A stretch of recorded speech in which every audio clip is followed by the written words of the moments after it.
Good morning, children. Welcome to SS Divine Session Lecture. Today we are going to start Unit 6 lesson. The name of the lesson is Curlylocks and the Three Bears. This story I have told in Standard First also.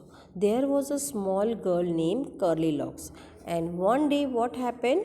She went into the forest. एक दिन क्या हुआ कि एक girl थी कर्लीलॉक, वो घूमते घूमते फॉरेस्ट में चली गई. Then what happened? We are going to read the story.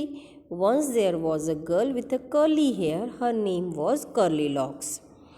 One day she went into the forest near her house. She saw a cottage. एक दिन कर्ली कर्ली हेयर वाली गर्ल, उसका नाम था कर्ली लॉक्स, वो जंगल में चली गई. And she saw a cottage. उसने एक छोटा सा घर देखा. Is anybody in? She asked. उसने क्या कहा? क्या कोई अंदर है? ऐसा उसने बाहर से पूछा. There was nobody. The bear family lived in the cottage. They had gone for a walk. उस घर के अंदर कोई नहीं था. क्यों? क्योंकि उस घर में 3 बियर रहते थे. And they went for a walk. वो लोग घूमने गए थे. Curlylocks went in. She wanted to see who lived there. Curlylocks ने दरवाज़ा ओपन किया और वो घर के अंदर गई और उसे देखना था कि कौन रहता है. She saw 3 bowls of porridge on the table. There was a big bowl for Papa Bear. फिर उसने जब देखा कि टेबल के ऊपर 3 बिग बाउल्स पड़े पोरिएज का. What is the meaning of porridge? Porridge is a one type of खीर, है ना.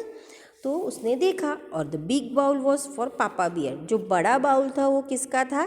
पापा बियर का था. Middle size bowl for mama bear, और जो उससे थोड़ा सा छोटा था वो ममा बियर का था.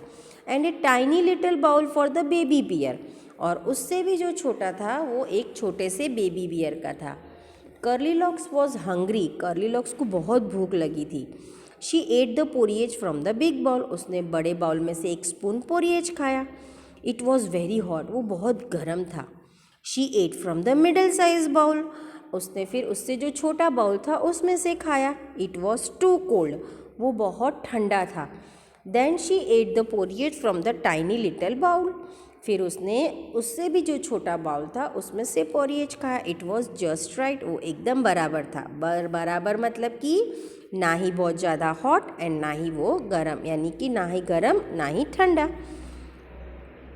कर्लीलॉक्स ate up all the porridge. उसने स्पीडी से अपना पोरिएज खा लिया. Then she went to the bedroom. फिर वो अंदर घूमते घूमते बेडरूम में पहुंच गई. There was a big bed for the papa bear. फिर एक बहुत बड़ा बेड था. वो किसके लिए था? पापा बेयर के लिए. And a middle size bear for mama bear, और उससे भी छोटा था वो ममा बेयर का था.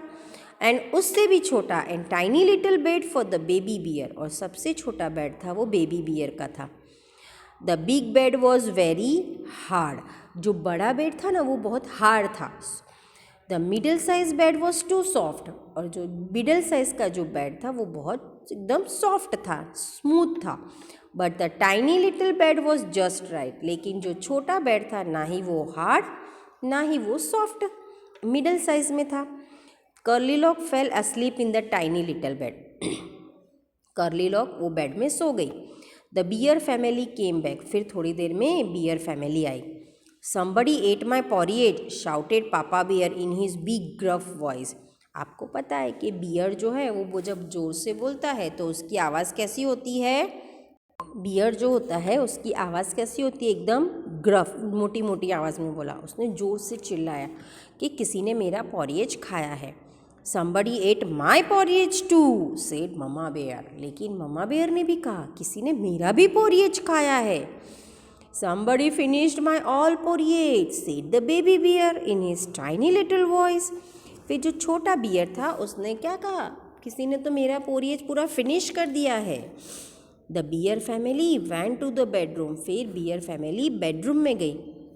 Somebody slept in my bed, shouted Papa Bear in his big gruff voice. फिर से पापा बेयर जोर से चिल्लाए कि कोई मेरे बेड में सोया है. Somebody slept in my bed too. कोई मेरी बेड में भी सोया है, said mama bear. Mama bear ने भी कहा. Somebody is sleeping in my bed, said baby bear in his tiny little voice. फिर बेबी बियर ने क्या कहा? कोई तो मेरे बेड में सो ही रहा है, आप देखो बोले. कर्लीलॉक्स woke up. She saw the 3 bears. Curly locks उनकी आवाज़ सुन के एकदम चौंक के जग गई और उसने क्या देखा कि 3 बड़े बड़े बियर उसके सामने खड़े हैं। She jumped down and ran out of the cottage. वो एकदम जोर से जंप किया और कॉटेज की तरफ भागी as fast as she could.